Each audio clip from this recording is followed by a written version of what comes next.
of Armenia here in Yerevan. I'd like to sincerely thank the Bureau, especially Director Hapsapayan, for his amazing collaboration in arranging this event. I'd also like to thank Interpol for being the consistent partner in these events over the past few years.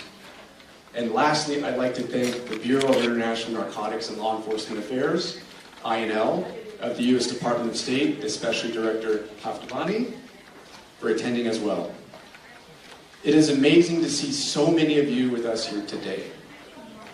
We have more than 80 people here today, and many more joining us online via Zoom, from countries all throughout the region. This includes not only Armenia, but Georgia, Kazakhstan, Ukraine, and even Uzbekistan.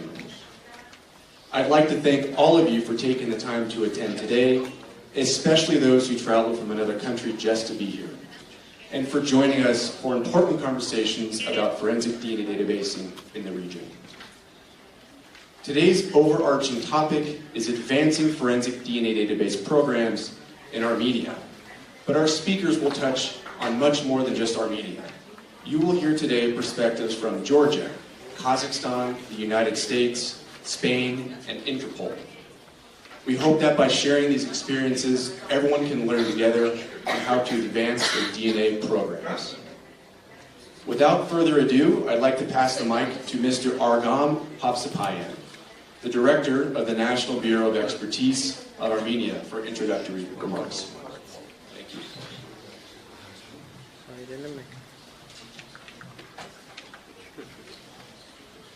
Շնորհակալություն Հայաստանի Հանրապետության գործադիր օրենսդիր դատական իշխանության հարգելի անդամներ, Ամերիկայի Միացյալ Նահանգների հարգելի գործընկերներ, Հայաստանի Հանրապետության իրավապահ համակարգի սիրելի ներկայացուցիչներ, հարգելի ներկաներ, գործընկերներ, թույլ տվեք շնորհակալություն հայտնել ձեզ եւ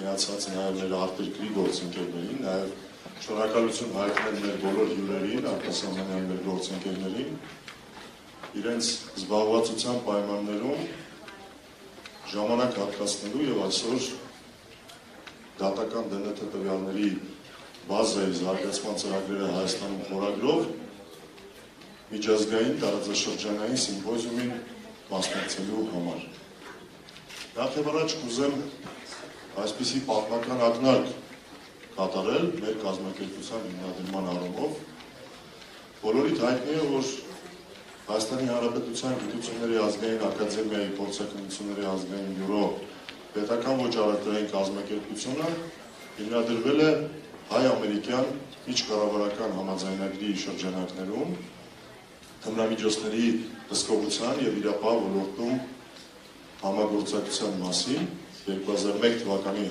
միջկառավարական համաձայնագրի շրջանակներում հիմնադրվել են 2004 թվականին եւ ուրախությամբ պետք է նշեմ եւ հպարտությամբ, որ անցած 20 տարիների ընթացքում իդեպ այս տարի մեր հիմնադրման 20-ամյակն է նշվելու եւ այս միջոցառումը եւս յուրօրինակ ստարտ է այս տարի մեր հոբելյանական միջոցառումների շարքում առաջինն է իր ընդգրկվածությամբ եւ սիրով ողջունելով մեր ամերիկյան գործընկերներին ես ցանկանում եմ առանձնակի ընդգծել իրենց դերը մեր կազմակերպության հիմնադրման, զարգացման, գիտամեթոդական ապահովման, հյութատեխնիկական ապահովման եւ այլ գործընթացներում իրենց ներդրած նշանակալի ջանքերի առումով։ Եվ մենք արդեն 20 տարի ոլորտում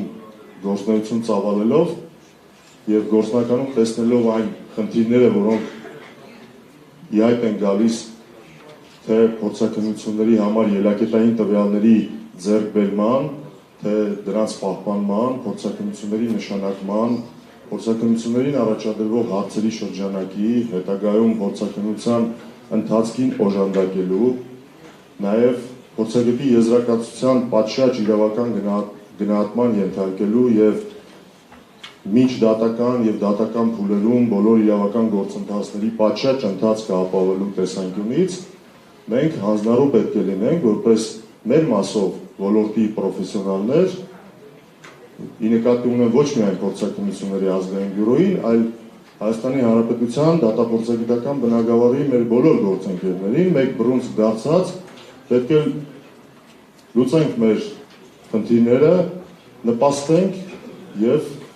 նպաստենք ոլորտի կայուն զարգացմանը, նաև մեր դատական իշխանության, մեր իրավապահ համակարգի մեր գործընկերների, նաև կառավարության հետ ակտիվ երկխոսություն ծավալենք, ներկայացնելու բոլոր այն արդյունավետ խնդիրները, արդյունավետ ուղիները, որոնցով մենք կարող ենք հաղթահարել եւ մեր երկրում, Հայաստանի Հանրապետությունում կարողանանք ապահովել թե իրավական անհրաժեշտ հիմքերը այս գործընթացների իրականացման, որոնք կհամապատասխանեն ժամանակակից պահանջներին եւ բոլոր այն գործընթացների իրականացումը, դրանց գիտամեթոդական ապահովման, բազաների ձևավորման եւ այլ համատեքստում։ Եվ ես ցանկանում եմ, որ այսօրվա մեր միջոցառումը մենք ընկալենք հենց այս համատեքստում, դրա համար մենք ապահովել ենք լայն ընդգրկվածություն, որպեսզի բոլոր թևերը ներկա լինեն այստեղ եւ յուրօրինակ հարթակ ձևավորենք այստեղ կոնկրետ մեկ կարևոր ուղղությամբ ԴՆԹ փորձաքննությունների, դատագենետիկական փորձաքննությունների եւ ԴՆԹ տվյալների բազաների ձևավորման եւ վարման առումով։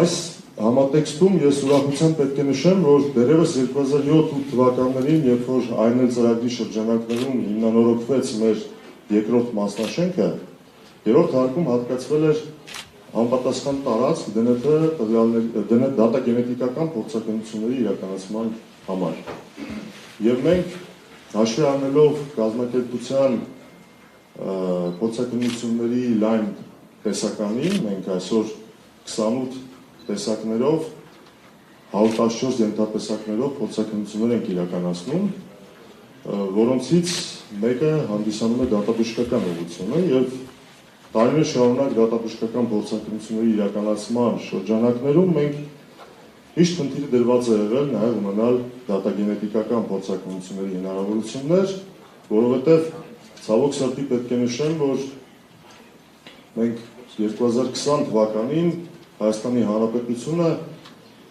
իր մաշկի վրա զգաց այն ողջ ծանրությունը, այն բեռը, որ Հայաստանի Հանրապետության նկատմամբ ռազմական ագրեսիայի արդյունքում փորձաքննությունների իրականացման միջոցով մեծ ծավալի, աննախադեպ ծավալի փորձաքննությունների իրականացման անհրաժեշտություն եղավ եւ այդ բեռը մնաց մեր գործընկերների վրա։ Այս համատեքստում մենք գնահատելով անհրաժեշտ պահանջարկը եւ հեռու նայելով դեպի ոլորտի զարգացում, դրանով պայմանավորված իրավապահ ոլորտին, մեր քննչական մարմիններին եւ դատական իշխանությանը պատշաճ օժանդակություն ցուցաբերելով քրեական վարույթին եւ այլ դատավարական ընթացակարգերի շրջանակներում փորձաքննությունների որակյալ իրականացմամբ օժանդակելով իրավական գործընթացներին մենք հանձնառու պետք է լինենք զարգացնենք մեր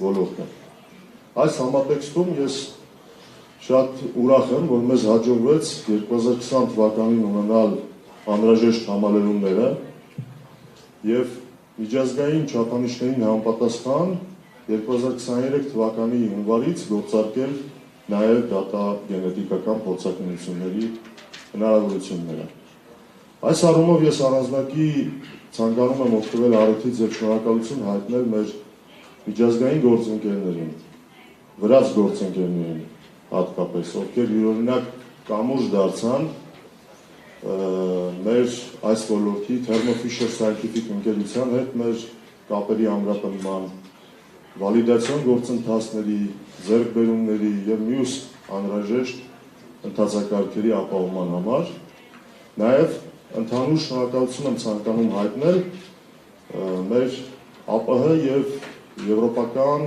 ու ամերիկյան բոլոր գործընկերներին, ովքեր իրենց նշանակալի ավանդը ունեցան այս գործընթացի պատշաճ ընթացքի ապահովման համար, որովհետև մի բան է, որ նոր է սկսում, մենք շատ զգույշ մտածված քայլերով ենք առաջ գնացել եւ մեր միջազգային գործընկերների հետ շփումներում հասկանալով, որ մենք ճիշտ ճանապարհի վրա ենք, դա մեր համար շատ արժեքավոր երևույթ էր եւ մենք այդ գործընթացում պետք է միասին լինենք, որովհետեւ իրականում գիտությունը սահմաններ չի ճանաչում, իսկ յուրաքանչյուր փորձաքննություն դա գիտական տվյալների կիրառումն է գործնականում կոնկրետ դեպքում։ Այս համատեքստում ես կուզենամ խոսել նաեւ խնդիրների մասին։ Մենք հայաստանյան գործընկերները գիտեն, որ մենք դեռևս Հայաստանի Հանրապետությունում չունենք դատափորձագիտական գործունեության մասին օրենք,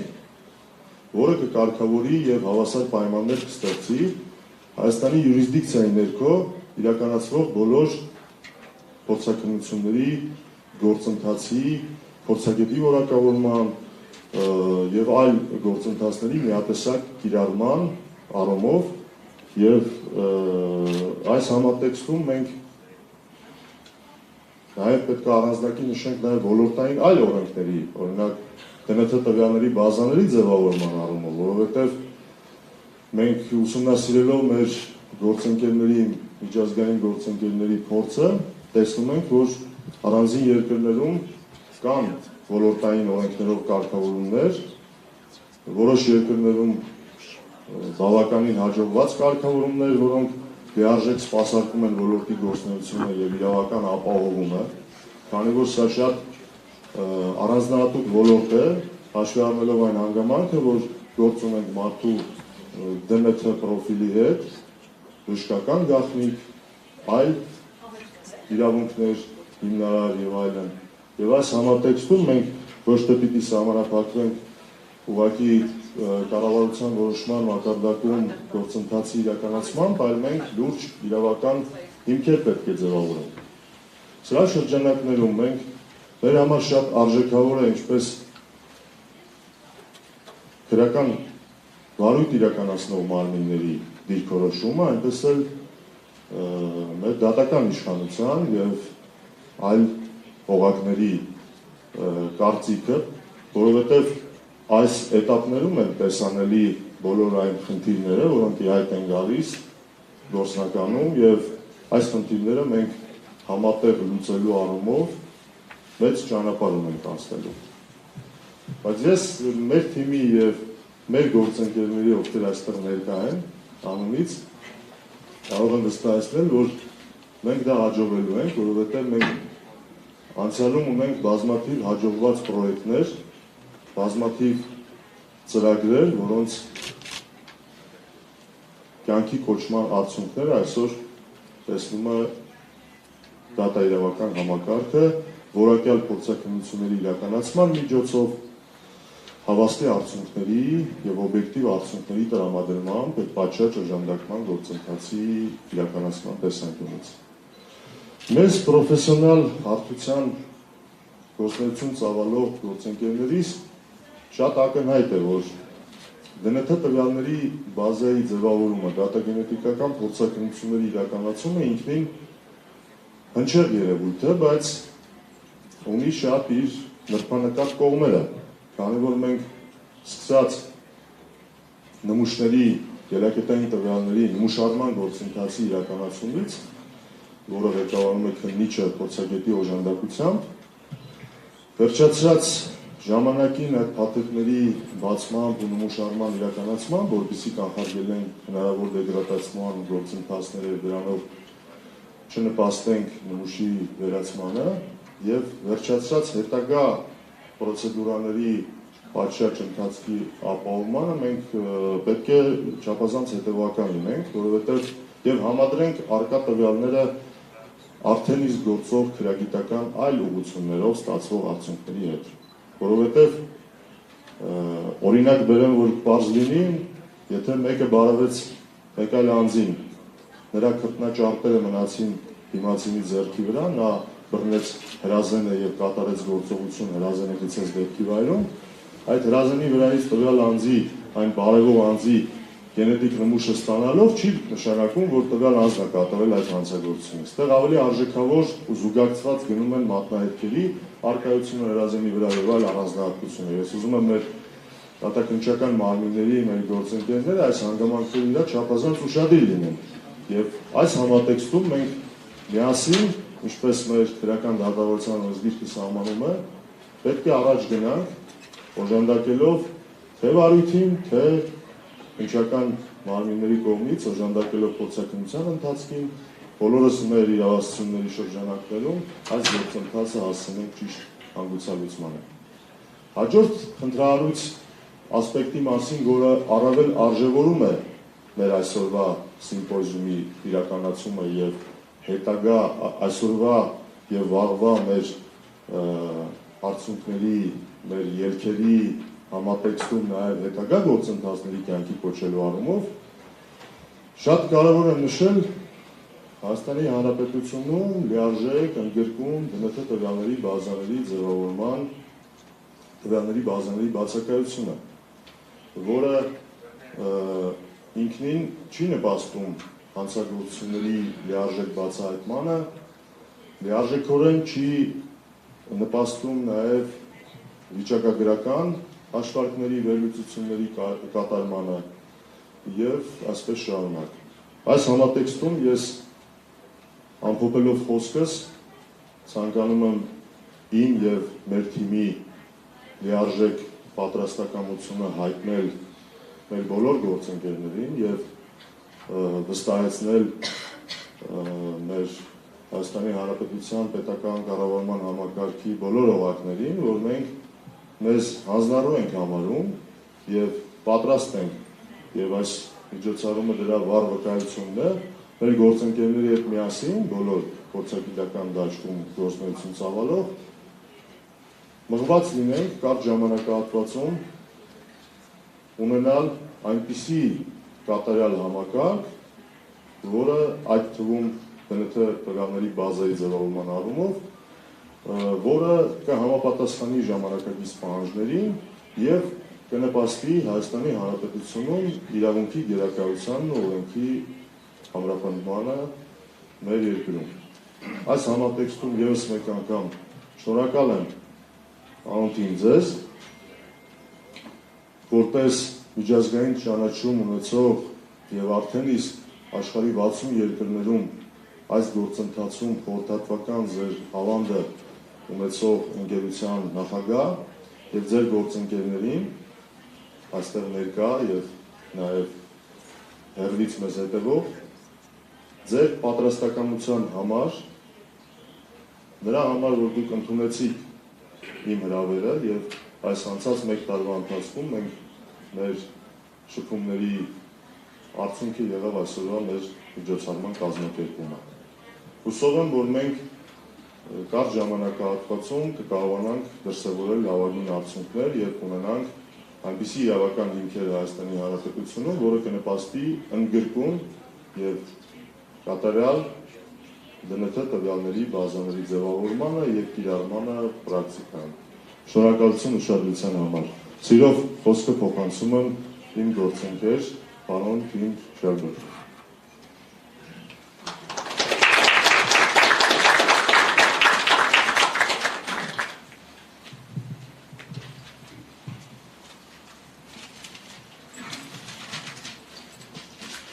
Good morning, everybody. It's a great pleasure to be here in Yerevan, Armenia. It's my very first time. I had the opportunity to walk around your wonderful city, taste your great wine. Yesterday it was clear, saw some of the mountains. It's just really a neat place and very happy to be here.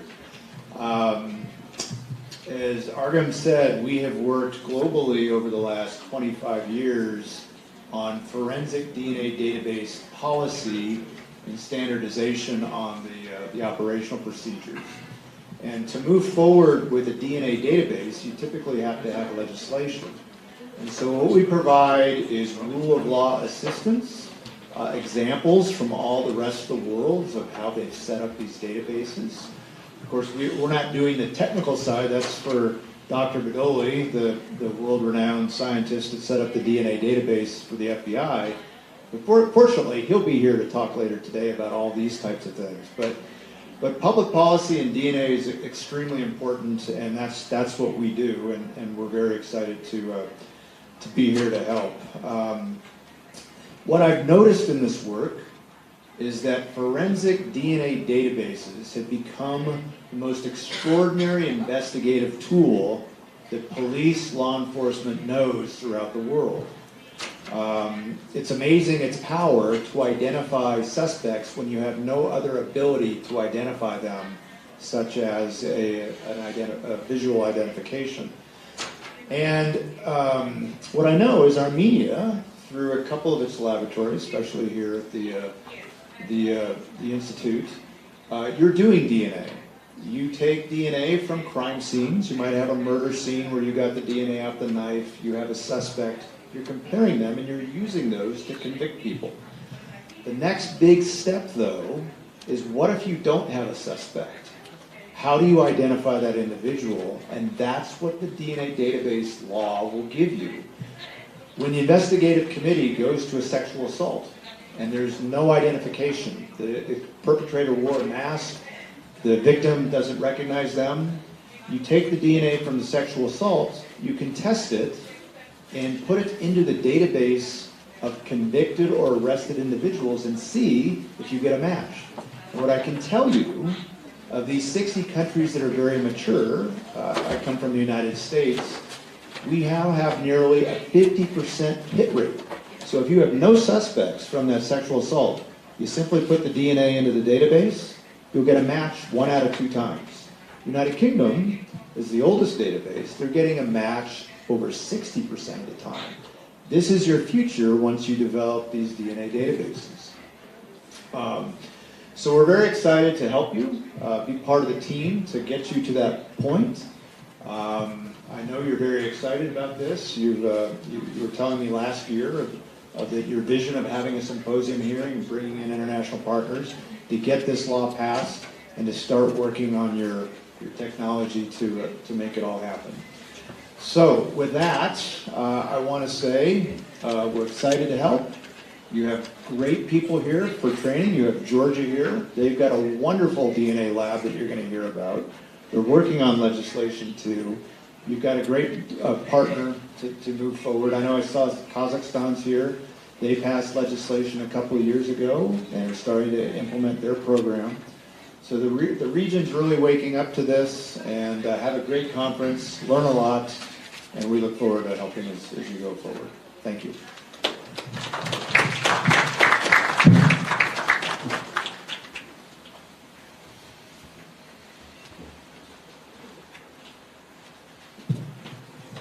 Thank you, Tim, and thank you, Director Hopsapayan, for those excellent introductory remarks. We're going to go to our first speaker after opening remarks, Dr. Bruce Badoli, today here. Bruce has a long bio, so I just have to shorten it just a little bit. From 1983 to 2009, Dr. Badoli was employed at the FBI Laboratory Division and carried out research, development, and validation methods for forensic biological analyses.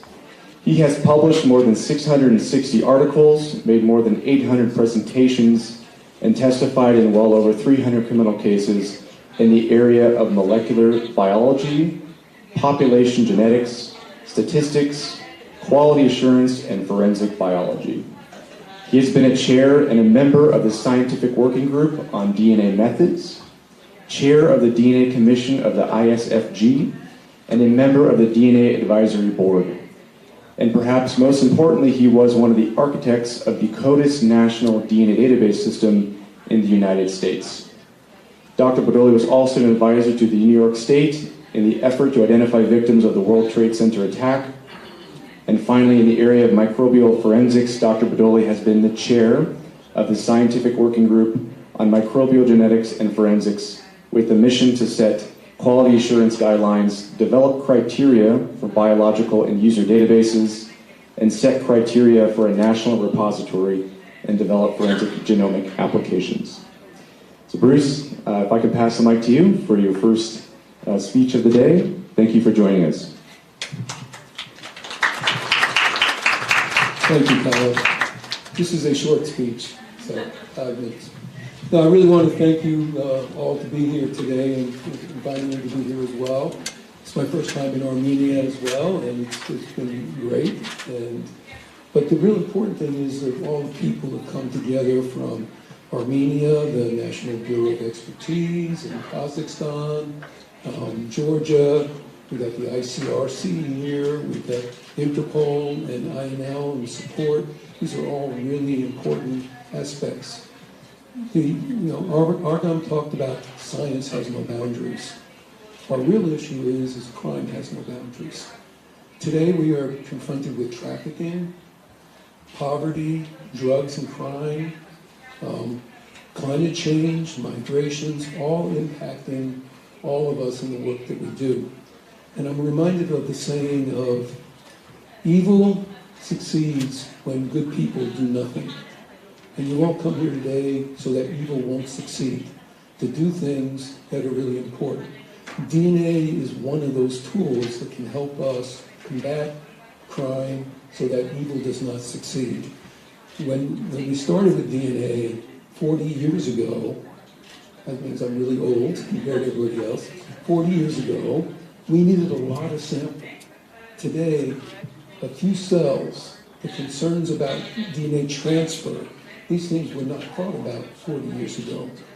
What's happened is the technology keeps growing and getting better and better, and the tools that we have today that you haven't even considered yet allow us to solve more cases. The databases were the final part of the puzzle to really take the full power of DNA and put it in the hands of all of you.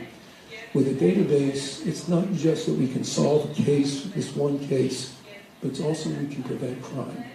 If a woman is raped, there's somebody who raped her, right? A lot of those people who are committing these heinous crimes commit multiple rapes. And if we can get them on the first crime, or before they commit the first rape from some petty crime they've committed, we could save these many victims who will never become victims.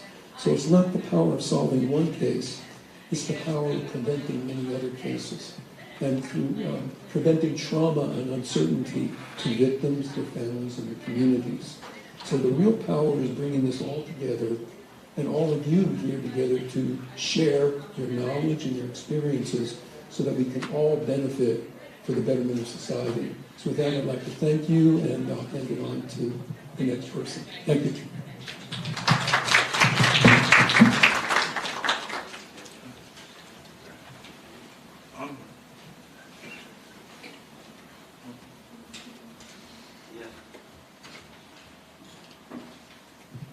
Հարգելի ներկաներ, այժմ խոսքը տրամադրվում է Հայաստանի Հանրապետության քննչական կոմիտեի հատուկ հանձնարարությունով գլխավոր վարչության պետ Կամալ Սահակյանի համեցեք։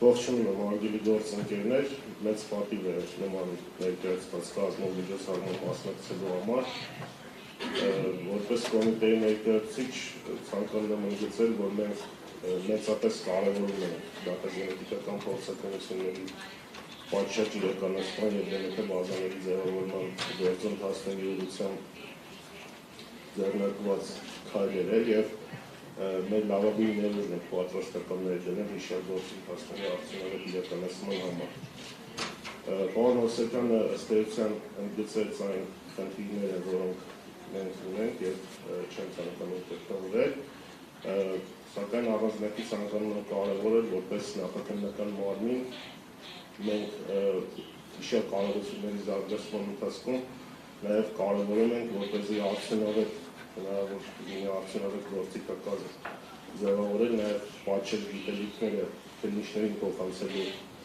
առումով ըստ էության հանրահայտ փաստ է, որ դեպքի վայրի զննությունից է բնապես կապված հանցագործության բացահայտումը և հիշյալ դեպքի վայրի զննությունը պատշաճ կազմակերպելու առումով շատ արդյունավետ պետք է տեղ ունենա քննիչի և փորձագետի միջև համագործակցությունը և այս առումով իրապես մենք ունենք բաց նաև մեր քննիչների մոտ համապատասխան գիտելիքների և հիշյալ կարողությունների զարգացումը միայն կնպաստի հանցավորության բացահայտման և քրեական վարույթների պատշաճ իրականացմանը։ Շնորհակալ եմ նման միջոցառման կազմակերպման համար։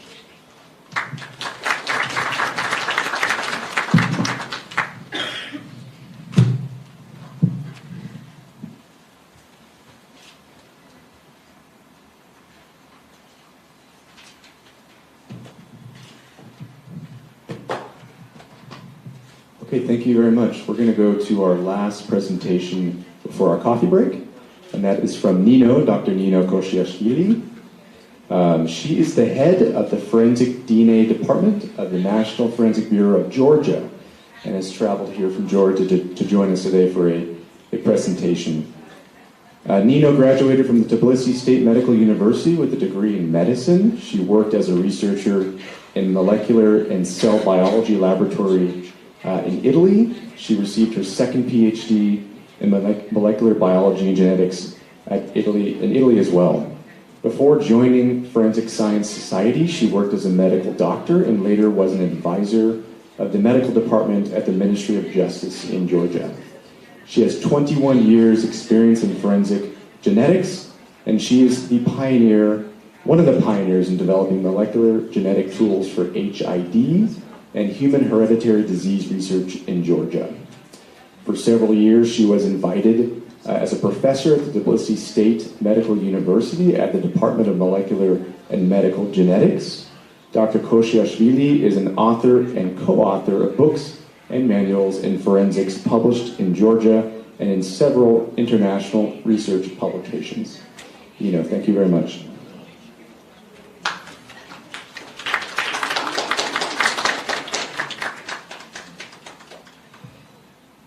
Thank you, Kyle, for this kind of introductions and introducing me to this nice auditory, my colleagues from different countries. As you know, it's second symposium.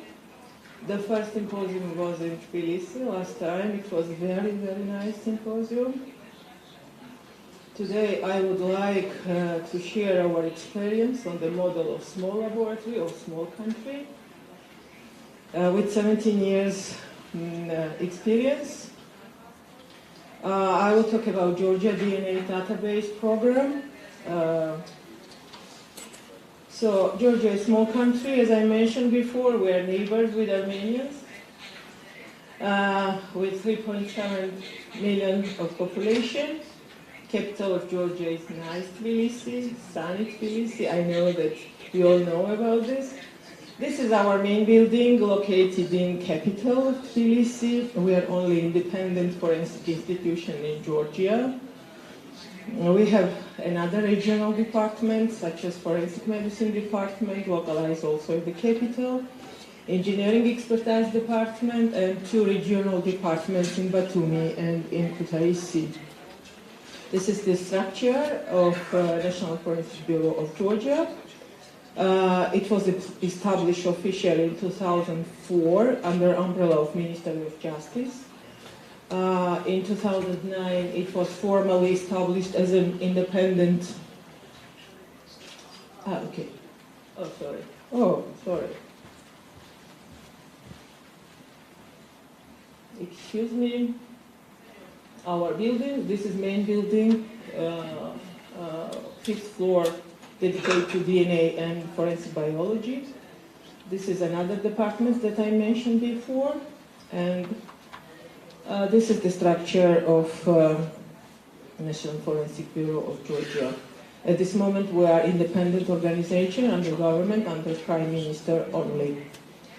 And in parallel of other departments, forensic DNA department is one of the departments of 14 expertise departments at National Forensic Bureau of Georgia. We provide more than 400 different expertise in different fields. Around 500 experts, technicians, and other people provide services in different fields. Here you see the list of our branches in different examinations. And we are one of them. So first DNA laboratory in region, it was established in Georgia in 2006. In 2007, we issued first DNA report. We became NFSI members since 2007. Long validation procedures, soap preparation, manuals preparation were finally completed. It was really a very heavy work in 2012. ISO 17025 we obtained also in 2012. We hosted in 2014 an FSI meeting in Georgia and also CODIS users meeting in Tbilisi. A few words about DNA structure and our staff. We are 23 women. So, we perform forensic serology and morphology, presumptive tests. Then we continue to use forensic DNA using molecular genetic tools for obtaining DNA profiles. And we also do medical genetics when we have free time. So we study hereditary disorders which are responsible for development of hereditary thrombophilia. And my DNA experts are experienced in the interpretation and reporting of evidence and regularly offer expert testimony in the court.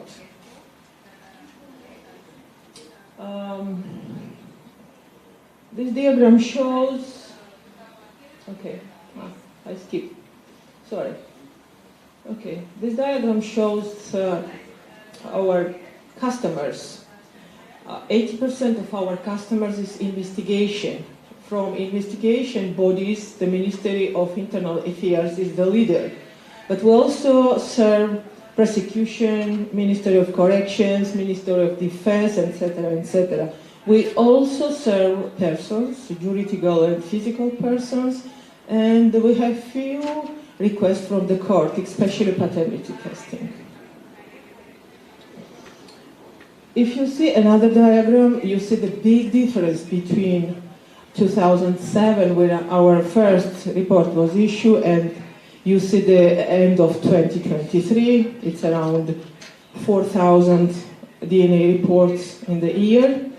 If you compare 2007 and 2023, in 2007, our annual reports was around, we are around 200, and each expert in this year have this amount of expertise. So you see how we developed our investigation and how requests are grow and grow.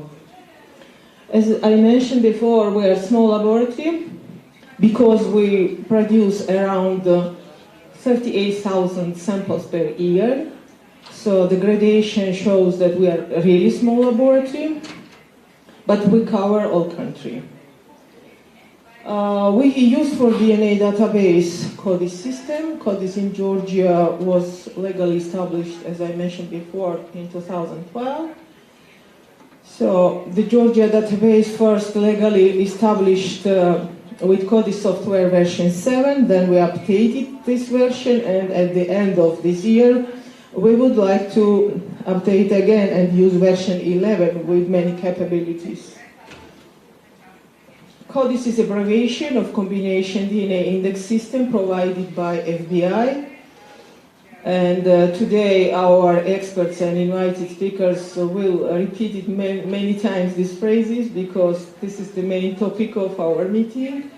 So CODIS was designed to compare the target DNA records against the DNA records contained in the database.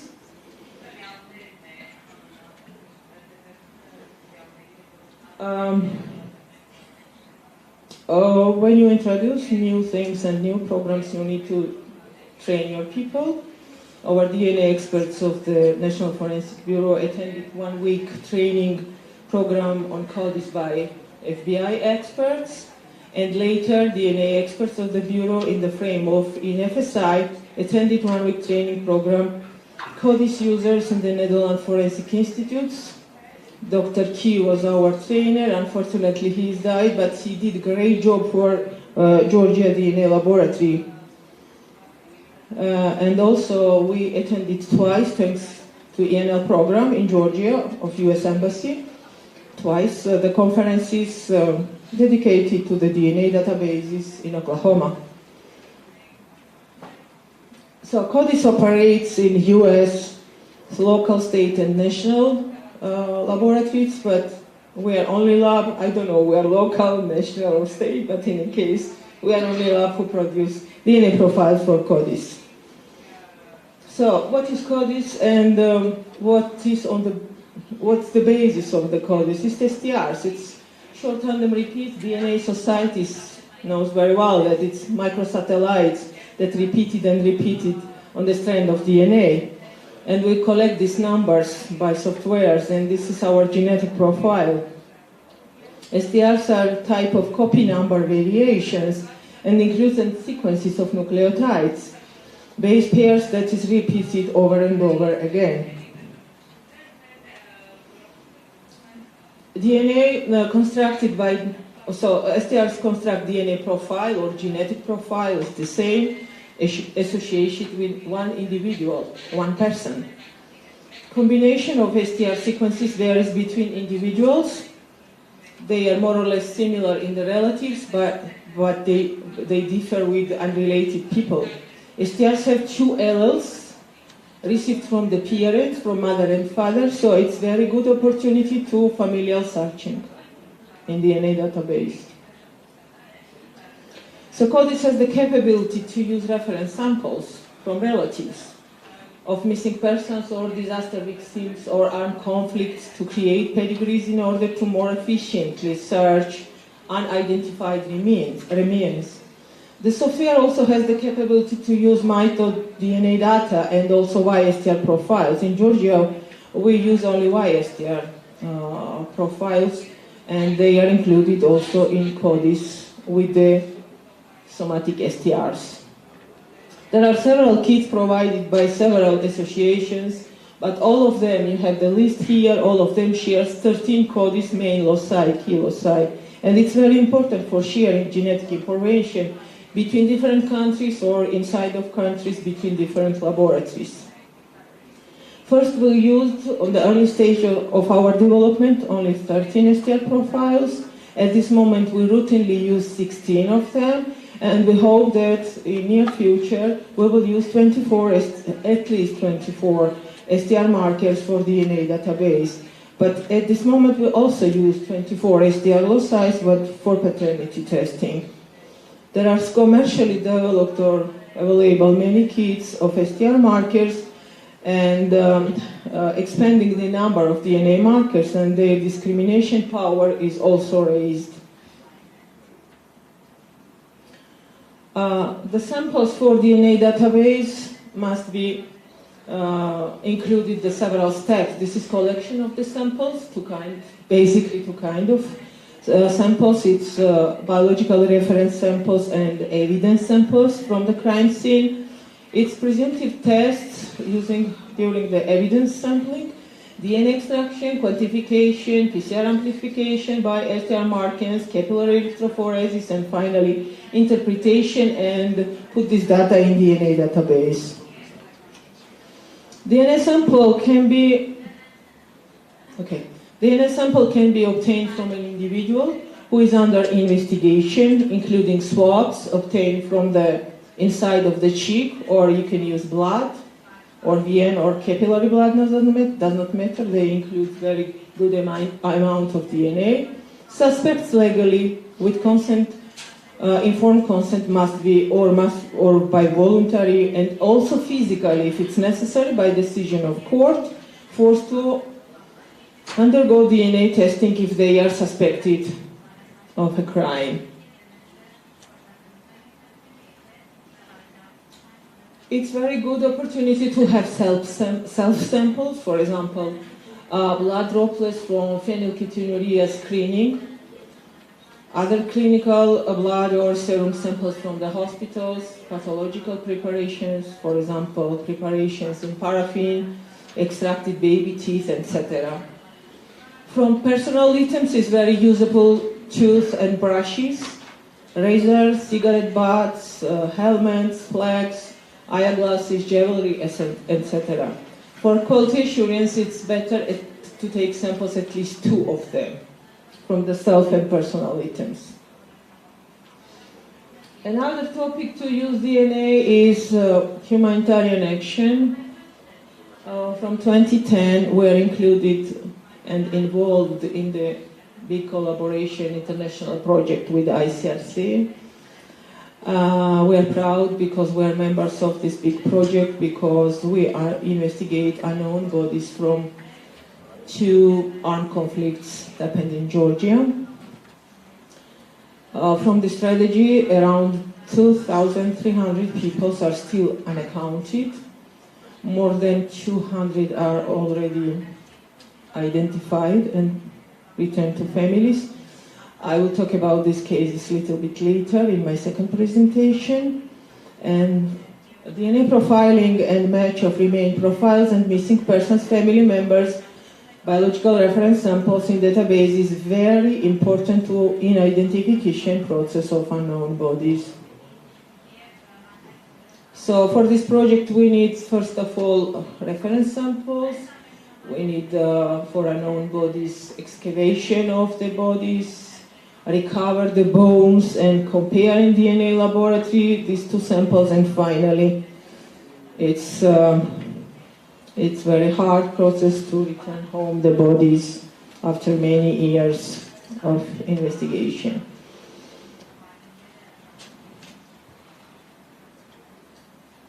So, about sampling again, we perform presumptive tests. I know that you use the same methods because it's modern methods of presumptive tests to identify the biological samples from the crime. For example, we use rapid stain identification kits for detection saliva, blood, sperm cells, or other fluids. So this is the picture of the samples suitable for DNA testings. Basically, they are all crime scene samples.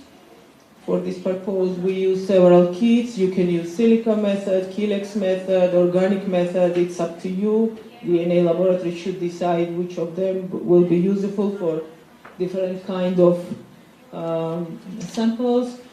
We use 2 generations of PCR amplification machines for a real-time PCR, and use 3 different kits. We amplify DNA through identifier class. Global filer was introduced as an increased number of STRs in 2015, then Y-filer. We use verifiler since 2021. And for alternative method, we use investigator 26-plex. For example, it works very well when you perform qualification international tests to compare the STR markers. So this is one of the last generations of genetic analyzers. We have 2 of them, and 1 new generation analyzer is on the way.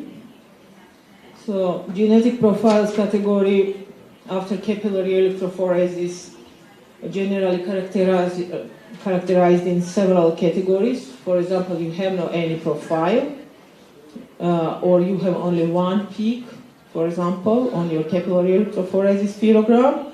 Profile not interpretable, it degrades DNA or partial profiles. You cannot interpret this DNA, single source DNA, for 1 individual, mixtures of DNA, etc. So mixtures of more than 2 contributors and partial profiles of minor components of mixtures cannot be sent in DNA database. So more than 4 alleles you cannot send in database. It is not permitted by the CODIS. But maybe there are several softwares they permit it, but CODIS does not permit it. So about statistics, CODIS includes at this moment, this is the last yesterday data, it includes 47,100 genetic profiles. 35% of our profiles are suspects and arrestees. Unknown stains 14%, forensic mixtures 23%, and 28 of others, and then others, I mean DNA staph samples. In my next presentation, I would like to share information about elimination database, where the staph samples are located.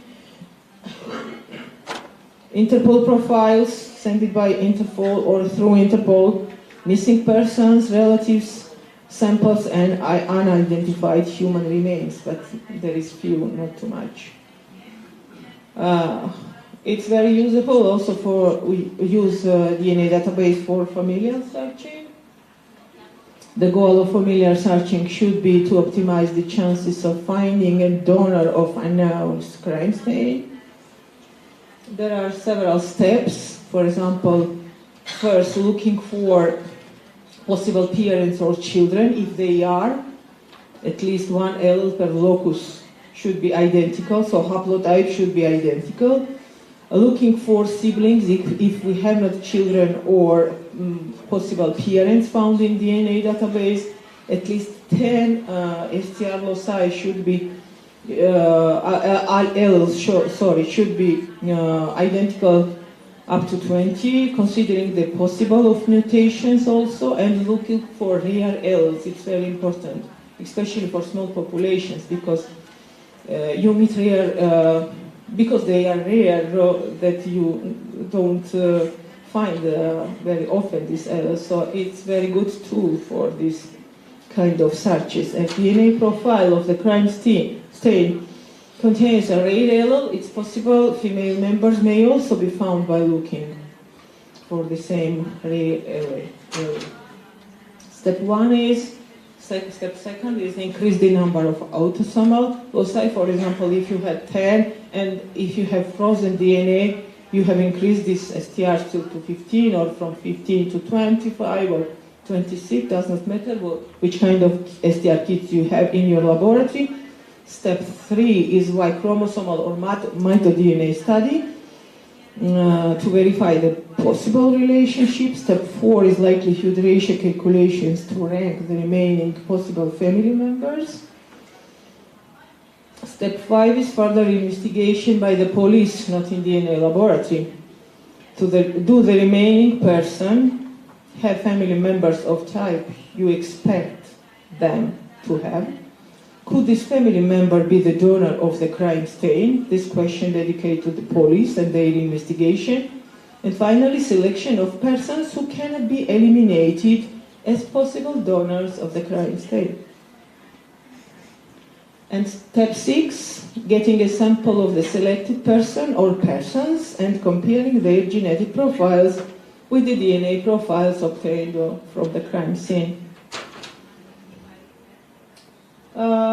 We have good news. On the 5th November 2023, European Commission issued an official recommendation to grant candidate status to Georgia, and last year, at the end of 2023, was confirmed. This recommendation, we are really happy, and we hope that our next step will be approved for Georgia. I know that it's very long way, not easy way. We need to do many things. So what is the proof? Its system configures a decentralized network where DNA data can be exchanged between European countries.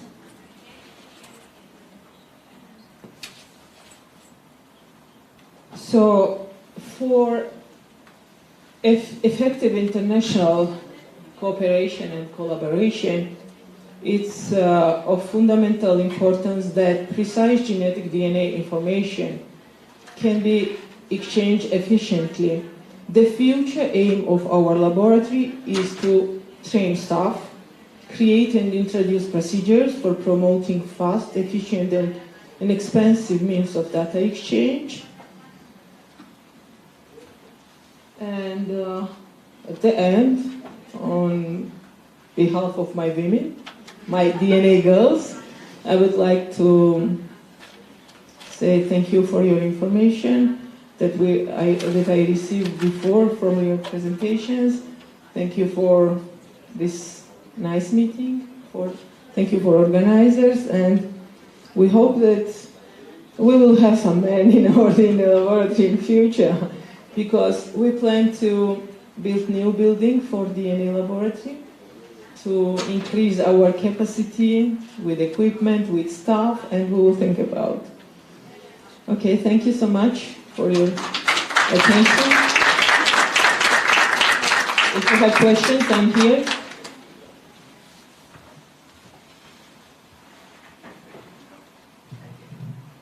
Does anyone have any questions before we take our coffee break? One question? Oh. Okay, so we're going to take a coffee break for about, thank you, Nina. We're going to take a coffee break for about, we're going to do a group photo at the banner just outside. So please go.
Hear it?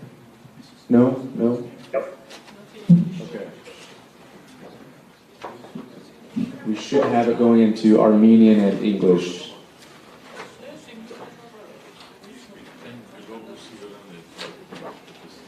Okay, Ayosebi, you want to try one more time? Give a couple more. Hello, good morning. How are you? Okay, we'll give it a shot, Eusebio. I think it's working more or less, and our audiovisual team will try to adjust the audio as we start. Okay, all yours, Eusebio. Then, okay, you start? Yeah.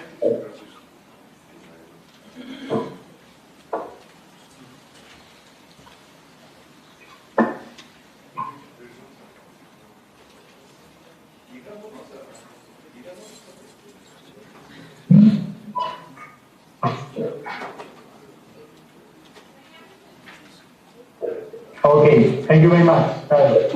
Well, good morning, everybody.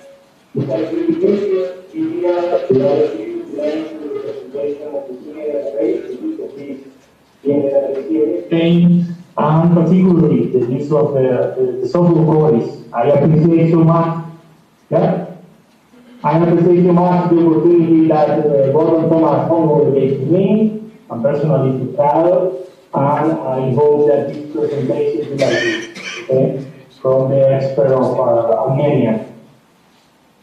Well, I just would like to start with small introduction because the forensic genetics, as you know, is a young discipline, has suffered in a very short time a tremendous evolution, becoming a science with its own entity, by distancing from legal medicine and genetics in general.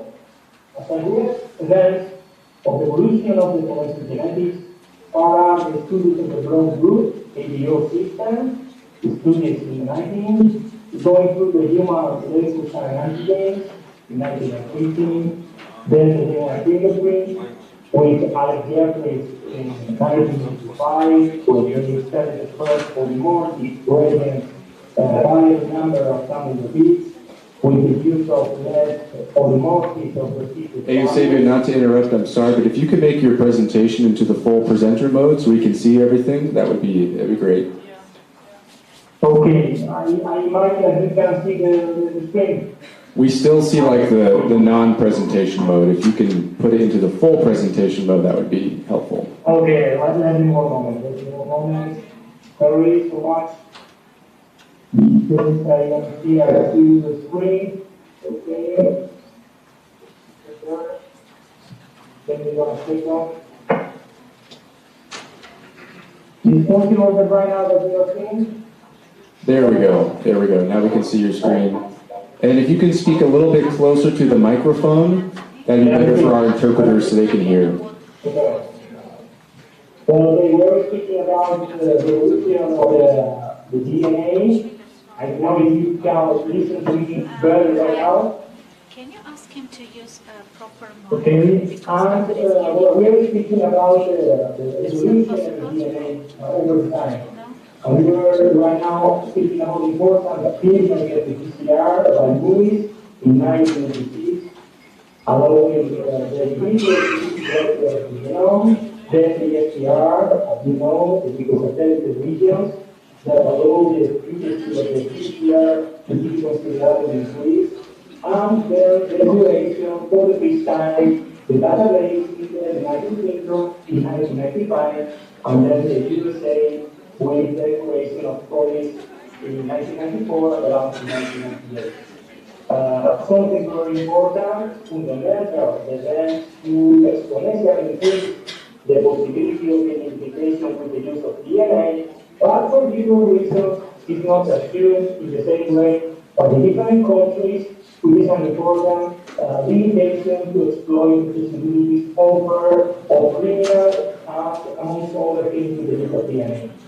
Database is essential to develop the full potential of the solving rights and identify the identical person, and there is no establishment in a country that has invested in setting up the medical laboratories, acquiring extensive tools and robotic platforms for extraction, quantification, and DNA identification, in addition requiring their staff It's like letting the expression you have a Ferrari for the control, but you can drive it because you can have the power, the oil car. Okay? Well, I want to explain the feeling of the Spain. So this is coming to the first time in 2000 in the department of the National Police, Madrid. And the reason to show this software are the following. At that time, there were a few software available. Only Germany, Austria, United Kingdom, Netherlands, and Finland were the only European countries with database started. And there was not much information connected to the operation of this software period. Behind the software was the API. We are not going to say that they are a perfect solution, but they are quite good. Software development of the API is synonymous with success in the most situations. And something important for a country is to know what is the cost and the maintenance over the time. And logically, this was the reaction during the economic that it was a free software and we only need to sign a letter of agreement with the API in order to use properly the software. 24 years later, we have a non-experience colleague to conclude that it has been a good choice because of the versatility of the program, because it covers a large number of cases, for the continuous improvement, because every year they launch new versions, which is very important improvement for the laboratories, and obviously for the quality of that service provided to an incident. Because right now for Europe, today it has a low exchange of profiles of high borders in the past, effective and efficient. Well, I wanted to explain what is the actual situation here in Spain. Spain is even special for many things, but one of them is directly related to the situation of the DNA laboratory. We have right now the institution at the national level. Two of them is dependent directly for the Ministry of Interior as a police force, the National Police, that's usually working in the big cities, usually for more or about 3,000 citizens, and we have 6 laboratories in the different parts of Spain.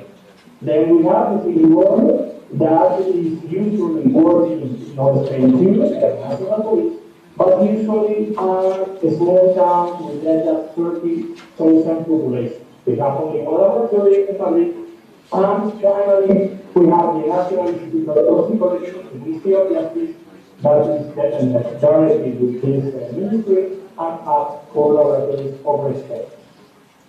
Then we have another special situation because there is 3 different kind of police institutions, specific question in Spain.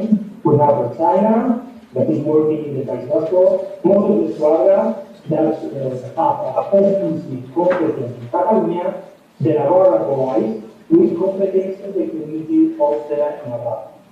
All of them has only one laboratory, but right now, with the use of the software CODIS, we have the possibility to share in real time all the genetic profiles that are analyzed in the different laboratories here in Spain. And for us, obviously, it's so good to work with this kind of software that gives us the possibility that have different laboratories, have different institutions, storage DNA profiles in the DNA database. This is the actual situation that we have right now in the hierarchy of CODIS. As I told you, the 2,000 volunteers that the National Police to the installation of CODIS. Okay? Then, when we suffer the terrorist attack in Madrid of the 11th of March of 2004, is when we started the exchange of genetic profiles between the 2 most important institutions here in Spain. The National Police and the city world. Okay? And in the moment in which we create the actual national administration of the DNA database in Spain.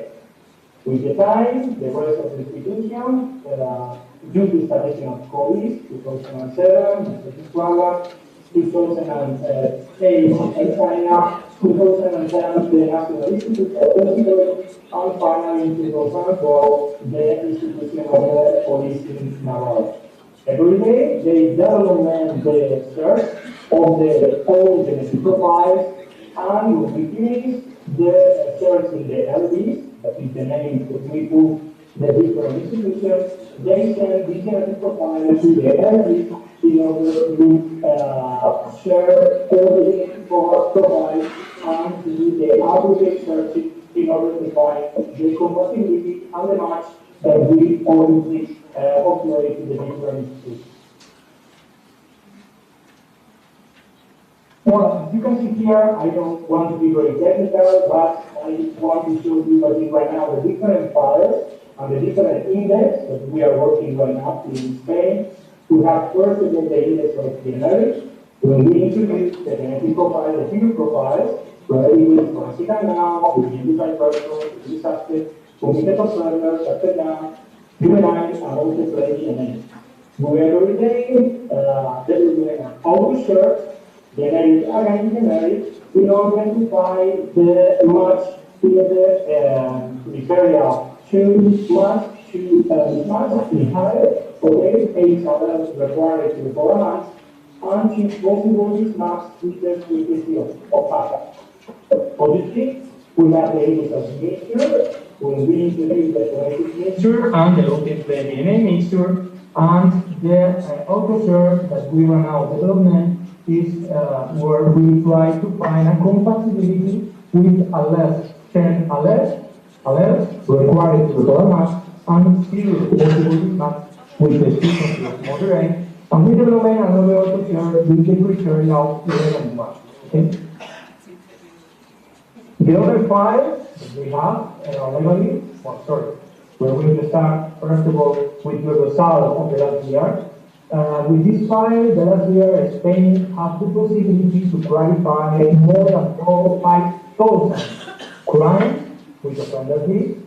More than 1,000 is found in the national level in this, and the local institution results of they have the offender list result with more than 4,000 genetic profiles that you can see here in the screen. Obviously, CODIS gives us the possibility to link different kind of crimes, and the idea we find more than 6,000 match of connectivity in order to link the different crimes in which one person has participated. Also, we don't have right now the identification, the reference sample of this person. This is the crimes, the different crimes that we resolved the last year with the software of CODIS here in Spain at the national level. As I told you, more than 1,000 crimes, 1,000 genetic profiles. And you can see here, give us the possibility to resolve 72 homicides, more than 200 sexual aggression, more than 400 burglaries, and another different crimes that here in Spain give us the possibility to analyze from here. This is the result of the local NEWS laboratory, more than 4,000 crimes resolved, and you can see here that we resolved 164 homicides, 157 sexual aggression, and nearly 3,000 burglaries. That is a minor crime, but here in Spain we have the possibility to introduce the genetic profile of this kind of crime that gives us the possibility to decrease the situation and the possibility which we can identify the person linked with a crime when they have left in the crime itself or over the victim the genetic profile. Well, the other file that we have is separate for the file of the criminal reasons is the social interest. We call them the different genetic profiles in which the identified person and the identified human remains. Obviously, we need the index of relatives, the person that we try to find the disappeared person in our country, the official father, the official mother, sibling, child, paternal relative or paternal relative. We develop library the auto search Obviously, right now, we only require 9 site requirements, and obviously the frequency that we use is low. Okay? And we have another possibility to identify the identical person and identify human remains with the use of the index of missing person, where we introduce the genetic profile related with the used sample of a person in life. You have rubbish, or you have something material that the person using the personal life, we have the possibility to recover the DNA of this person, and we search against the index of social interest to identify persons, to identify human remains, in how we have the possibility to identify this person. Well, this is the result of that year related with the person, and with the use of the tool we identify 200 words identify persons that appear here in our code. Well, something very much important related to the use of some word is that we need a regulatory institution. Okay, I'm going to present very shortly that at the first level we have by law the creation of the National Commission of Forensic Use that is under the coordination of the Ministry of Justice. This institution has the task of establishing the certificate standards, the accreditation system, and the official quality control that must be submitted in the laboratories that carry out DNA analysis and contribute the genetic profiles to the DNA database. The National Commission of the Forensic Use of DNA is charged of establishing the requirements of the genetic laboratory to introduce genetic profiles to the DNA database. And at that moment, there are two requirements. The first is that one of them, the laboratories must pass at least one annual external quality control from among the following recognized by the International Society of Forensic Genetics or by the European Network of Forensic Institutes. Okay? As you know, there is a quality control of the DNA polymorphism of the Spanish and Portuguese group of the International Society of Forensic Genetics, the secretary, or the quality control of the DNA polymorphism of the German group of the International Society of Forensic Genetics, Denmark. This right now, the official control of laboratories belonging to the MC.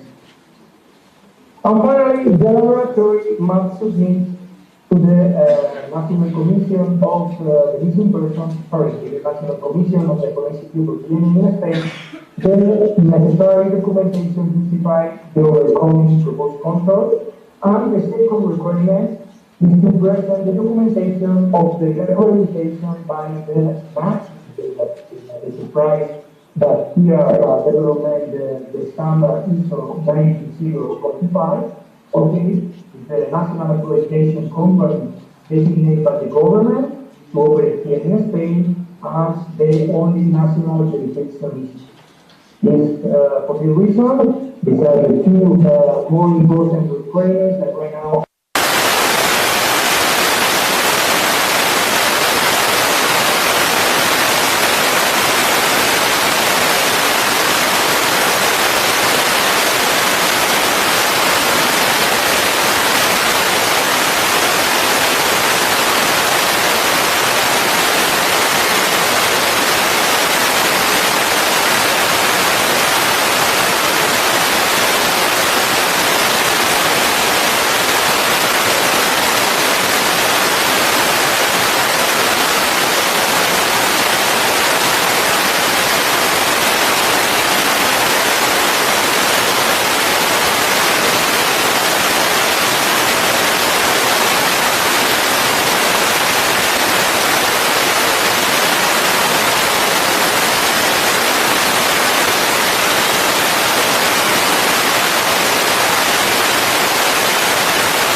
And obviously, Spain gives the possibility to identify 1,215 genetic profiles of the different European countries that have committed crimes linked with that DNA profiles. Give us the possibility to link for 152 varieties, okay, related with the person that has committed a crime over Europe, okay, and we don't know right now what is the genetic profile of the resident person. And will give us the possibility to exchange data by person. For the reason in the case that we have a person that has been arrested or has detained in all Europe, obviously we send the identified human remains and the identified person in order to find if this person has been arrested and give us the possibility to identify this kind of situation. No? The idea we identify 11 unidentified forms that in a given exchange and even exchange of genetic profiles in the process. Well, for this, I will only want to show you that the exchange of genetic profiles of proof is not only useful for the qualification of crime, it gives a lot of information related to the different groups that is working over all Europe. The organized crime or terrorist group, obviously, because it has the procedure like a GPS, what is the period of time that you spend while between a group or one person in a different part of the country. It is a real case, okay, that one person has committed different crimes over Europe, and finally has arrested here in Spain in order to know specifically what is the movement that this person has doing in this exchange. Okay. As I told you, improve the possibility to identify the person that appear like the person or identify the compromise, and obviously the match that we can improve to hide, okay, and in the case that this person has been arrested, suspected now, committed offender, or in the case that we have a example like a missing person or a missing person of the person that we need with the identified. And the last slide that we want to show you, this is a wooden piece that we can show you here on the screen related with the Serbian paramilitary group that is called Big Panther, okay, that was dedicated to commit different crimes in different parts of Europe, and only with the exchange of the different group we have the possibility to know what is the person in charge of this crime, what is the moment in which they join with other person, and we know exactly what is the movement that they develop to commit different crimes. For this reason, the chain of proof is not only useful for us in order to identify different crimes, it's very useful for us in order to develop the forensic intelligence that gives us a lot of information with which we can give to the investigative police units, or they can work better and they can have more information in order to try to arrest the person responsible of committing this kind of crime. And well, for me, it has been a pleasure to share. You can see here my mail. In the case of one person having a kind of question, related to the case of in Spain, for me it will be a pleasure to give information and to have what the necessity to have related to the use of operation. Thank you very much.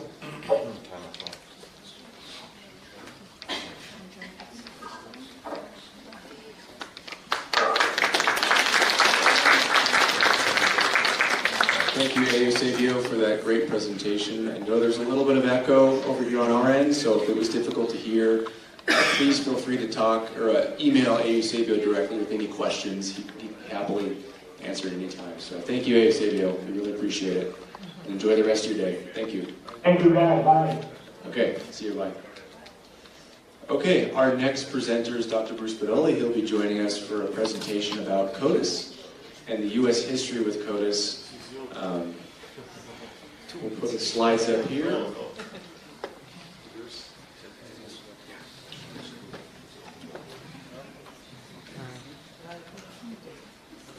Okay, okay, thank you. So you've already heard a little bit about CODIS from Nino, so I don't have to go through the whole history. You heard some from our Spanish representative, so that's good. So I'm going to give you a little bit of the history, try to impart why we do what we do. The most important thing is we have to recognize the risks that we have in our societies to develop, identify what those threats are and vulnerability. So what's risk? Crime is a risk. We are vulnerable because people like to use drugs. People have situations they want to migrate and they die along the way. There are people who exploit them. And so we want to think of ways how to prevent, pursue those people, protect our people, and prepare ahead of time. Of course, DNA and databases do both of those things. They prepare us ahead of time to attempt to solve crimes, to prevent crimes, and we can protect our people if we can identify the perpetrators of these horrific events. So our purpose, though, all of us, is to solve crimes, identify those people who commit those crimes, exclude the innocent, and bring some resolution to families who have been subjected to whatever are the kinds of crimes or the missing loved ones they have. In essence, we're here to protect the public. Always our goal. Now, this is what was motivating us back. CODIS has now had over 25 years of existence. It went online in October 1998 on my birthday, so it's why I remember the date. And but this is the reason that we came into existence and why we invested in the idea of databases. Murders, unsolved crimes, sexual assaults running rampant. People don't want to testify. In the United States, only 5 to 20% of rape victims actually report the rape. And I think that's probably the same in most countries. So we're not actually identifying the perpetrators of the victims because they're not coming forward for all sorts of good reasons and all sorts of bad reasons as well. So to address that, we invested in DNA typing. We saw the power of it from the beginning. We saw the power of DNA databases. And in the first, let's say, 15 years of DNA, many things were developed. PCR came into being, CODIS, scientific working groups, mitochondrial DNA, which we don't do yet. EDNAP, MC, all these things came into being. There was a tremendous growth because the world recognized the value of this tool. In the following years, and what we've seen happening in the 21st century and as we project into the next few years, there's still going to be advances. One would think that now that I can type very small amounts of DNA, I'm done. It's all solved, there's nothing more. We now have technologies that we'll talk about later today where I can use DNA to identify a distant relative that could be 4, 5, 6 degrees away to help solve my case. A few years ago, this would be impossible, but today we can do more. So many victims who we find remains could be solved today. Many cases where there's DNA and it's not in our database, we can still solve. So there's still a tremendous value to the process. Now, when we look at DNA typing, this is what that profile looks like in today's world. We can teach any of you here who are deep in DNA or not how to interpret this profile. And this is the currency, the way that we exchange information in the process. Sometimes the DNA that we generate cannot be derived from a sample. This is a hair. It's typically found at crime scenes. Hairs that fall off and are shed. Some of you shed more hair, like me, unfortunately, as opposed to you, who doesn't shed so much hair. But that hair does not have enough DNA in it that is typable by that standard marker known as short tandem repeats, or STRs. So we would use other analyses such as mitochondrial DNA, which is powerful because there's many more copies and it can be derived from very challenging type of samples. The value is we can trace it from mother to daughter to daughter to daughter and develop lineages that can be very powerful. We can also, and by sequencing, we can also exploit newer technologies, which is known as sequencing, not STRs, that can identify and give us more information. In the mitochondrial genome, we only focused on a very small region because it's very challenging and very laborious, very expensive to do it with the capillary electrophoresis 3500, which is the way we've done it for almost 30 years now. But today we can take that same thing and not just sequence a small region, but sequence an entire region with less DNA, more information. So there's other value in the work that we do. So how did we get from where we are today from back then? Well, we mentioned it in his presentation. Alan Jeffries was working on some genetic analyses, not for human identification, but for disease identification. But it also had the value of being able to identify individualized humans. And this was the DNA profile back then. We don't have anything that looks like this today. I can tell you, I never adopted this procedure in my lab because it was a good procedure, but because we didn't start there and we had other technologies in the US, we went immediately past that to the single locus marker approach. The value of this was a lot of information, but not very sensitive, and also cross-reacted with other species. So if a woman had a yeast infection, you get a profile from that. That would be confusing. So it was good, but it was limited. So we moved on to better tools than that to help solve crimes. But this was the first case, and that started a process that we moved forward. I won't go into it because of time. So my boss comes to me and says, okay, the British are starting to do DNA typing, and we can't have the British doing something that we can't do. So he said, go make it happen. And I said, doesn't matter what it costs, just go ahead and make it happen. That never happens, right? It costs money. So he said, go ahead and do it. You can do everything you need to do to make it happen, but one condition, don't get it wrong. So that was the responsibility, to make sure we do it right. So we had to develop a system along with the DNA typing where we get a DNA profile from the crime scene, put it into the system, and be able to get a hit to someone's profile based on the concept of recidivism. I'll go back one slide. We knew that sexual assaults, which was a very high priority for us to solve, were that people,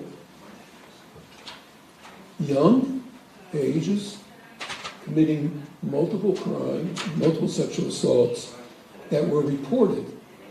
In actuality, there were another 5 undetected because of the system at the time. So the goal was to be able to take advantage of that repetitive crimes, what we call recidivism, and be able to get the person into the database, and then when they are out of prison and they commit another crime, we have the lead quickly to be able to act on and help investigators proceed forward more efficiently. So we took on the role, we started technical working groups, we developed guidelines for validation, because when you start out a procedure at the beginning, you have a technology like DNA typing. Many people try to do it. Some of them do it well, some of them don't do it as well. So by developing standards of performance or guidelines on how we validate and how we operate became a priority in the system. We then had laws that went into effect, and ours in the US was the DNA Identification Act, which gave the authority to the FBI to start a database, to put in an advisory group to set the standards that would be in effect, and then to have the requirements for proficiency testing. None of this existed by anybody prior to this in place. So setting up a database, there was no DNA database. There were no software. There was no proficiency testing. All these things had to come into play that you today take for granted as just normal business in the process. Our system is a little different than the Georgia system, where Nina said, Eldis, and Estis, and this, you have one, the local system. We had to work with a federal system and states, and each state has to pass its own legislation to work together, and the federal government had to pass its own legislation. So it's a little more complex to bring all these different groups together. But there is a similarity in that you will have different laboratories that may work together. And so if you have a database, say the police and your lab here, the NBE and legal medicine, or whatever it may be, you still have to coordinate. You still have to work together. You have 8 labs in Kazakhstan, all having to work together to exchange information. So you still have to have a way of making the systems communicate and share. So if you have CODIS in one lab, how do you make sure all the other labs have it to be able to share information? Critical to the process. But we had to develop everything. So when you talked about the 13 core markers, that was my job. I'm the one who had to decide what the 13 CODIS markers would be. We had to get those other labs within our states to all agree with us. So we had to meet people together and have working groups and have consensus building to achieve that goal. So a very complicated process to get those who were starting to look at it versus what we were doing. And these were the few representatives at the beginning who worked in those groups. And the goal was, by working together, we gain experience. So what happens in my lab, you learn about it. What happens in your lab, I learn about it. And even to this day, all of you involved are learning things that we don't know, because every day is a new experience. So we all gain by this collective gathering. Having a database gave us rapid responses to help investigate crimes. By working together and defining the 13 core loci, we could tell industry what we need so they could build their kits. Because it's not our job to build the kits, it's our job to investigate. And that, so we wanted industry to be partners with us by telling them what were the standard markers we would deal with. And then, how do we deal with the complex samples of mixtures and degraded DNA? Again, by this collective sharing of information and how critical that was to the process. And those were the 13 markers, and they were done by consensus. A little bit of pressure from the FBI, but consensus. And that moved us onward to develop quality assurance standards that others have been borrowing from. So our standards fit for our system, and they have similarities, and others have borrowed those to make it easier to do what we had to spend a lot of time and effort putting together. And CODIS was realized by this effort. But we had to get the 50 states to agree, the federal government to agree, we had to have the standards in place, we had to have the kits in place, and we had to have proficiency testing in place. All that had to occur just to be able to have CODIS to work. And you already explained CODIS, so I'll skip that. You've already explained the architecture, so thank you. We have different files where we put samples in, and it's important to realize you have different missions with each file. So they apply in different ways. So the offender samples and the arrestee samples are people who have been convicted of certain crimes or arrested for certain crimes, and a profile is taken and put in the database to help solve future crime or the current crime. We have crime scene samples in which we don't know who is the donor of the sample. And you notice it didn't say perpetrator of a crime because we don't determine whether or not a person commits a crime. We just determine whether or not a person will be the source of the biological evidence found at the crime scene. We have human remains, mostly for humanitarian efforts to identify who died and who those remains are, to give them back to their families for some resolution. And in some cases, that identification is the first step in the investigation of a homicide. Because you don't know, if you don't know the person, it's hard to develop who may have killed the person. So although it's humanitarian, it also can't help in the investigation. We have the other two samples that helped support the identification of remains, direct reference samples and also family reference samples. And they each have their pluses and minuses that we have to think about in the process because of time. So as I said, in October 98, most of the states were DNA capable, and they went online as part of our national database system. And immediately there were successes. This is a case between Florida and Virginia, two different states that would never have been linked or solved, where there's a crime in Virginia, but the person had gone into the Florida database. So by having this exchange across distance, across states, across countries, opened up the ability to solve more crimes. The no boundary issue that you mentioned earlier. It also, at the same time, helped for identifying people who have been wrongly convicted of crimes. So there's an individual who was convicted of a crime prior to DNA even existing, and an eyewitness account, but because of DNA, they got a profile, and sometimes having a DNA profile is not enough, because the courts may not recognize it, the prosecutors may not recognize it. However, searching the database and finding an association to somebody who did fit better for the crime now allows that person to be exonerated. So it's an important part of the process. And then we have the National Missing Persons Database, which we've heard some about from that, for the different samples that can be identified. We really want to stress the importance in the system of informed consent. We often don't think about the informed consent when investigating crimes because police already have the authority to collect samples. Or the reason is you're a suspect, you get a sample, that's the degree of consent, which could be forced or voluntary, as we saw. But when we get to missing persons, we now have to think about family reference samples, and proper informed consent is explaining enough information, not just to get the sample, but what are the risks and benefits that can occur with this. And that forces us as the owners of the system to think about the risks and benefits, which can be a real strength to our system.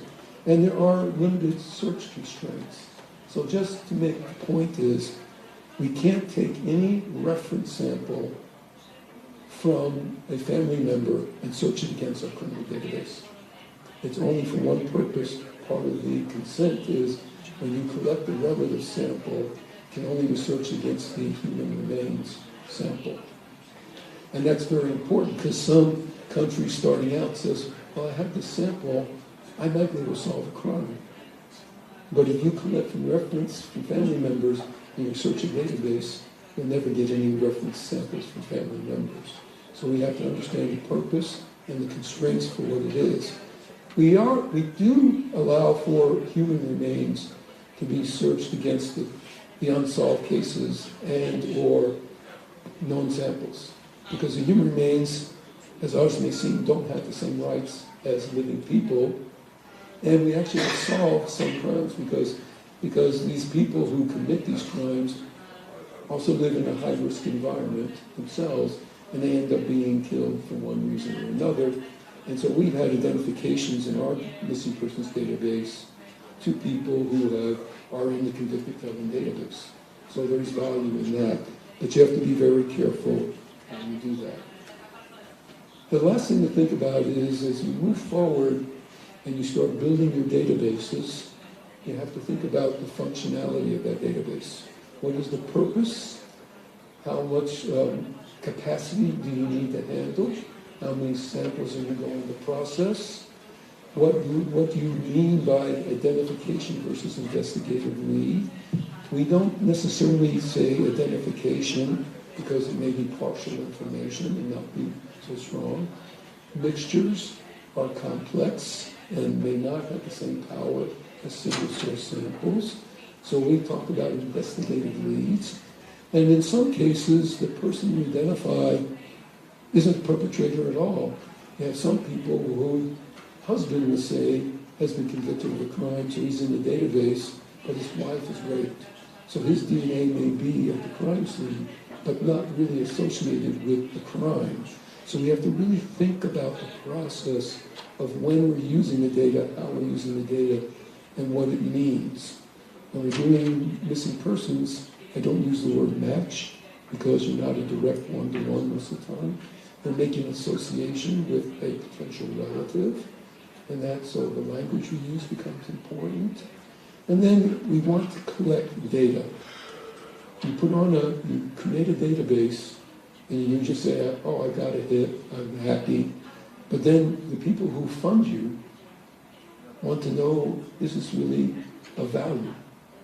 So then you really want to collect how many cases, how many associations, how many leads were developed, because it's those hit rates and the searching power that are important to let people know that the investment is worth it. So it's always important to collect that information as well. The main thing you're going to find, and I'll put this together, is once you start getting hits, you have successes. And those who want to make use of those hits will realize they want more hits. So they're going to send you more cases, and they're going to need more challenging samples, and they're going to expect results. So when you build your database, you start to say, well, I think I'll do 10,000 samples a year. You should always predict to do 5 times as much, because it won't be 10,000, it will be 50,000 or 100,000 quickly, because success breeds more demand. So really thinking about your plans is to think bigger, because everybody who's ever set up a database is always expanding, right? And the demand is as you do. The other thing is working together. So, if you're in a region, I'm glad to see MC and, Prune and all these things come together, because you will gain more by working as teams and exchanging and trying to exchange with the rest of the world, where when you start out, you're by yourself, right? You started without all that input, and you have to grow. So developing networks from people all across the world is important. When it was 1990s, we couldn't get on our cell phones because we didn't have cell phones. There was no such thing as Zoom or anything. Today, we can talk to each other at any time, anywhere. So take advantage of that, because you will gain more by the experience you get when you exchange with everybody else, as I said from the beginning. So with that, I'd really like to thank the Investigative Committee, the National Bureau of Expertise, and all of you for being here, and me almost staying on time. Yeah, so thank you.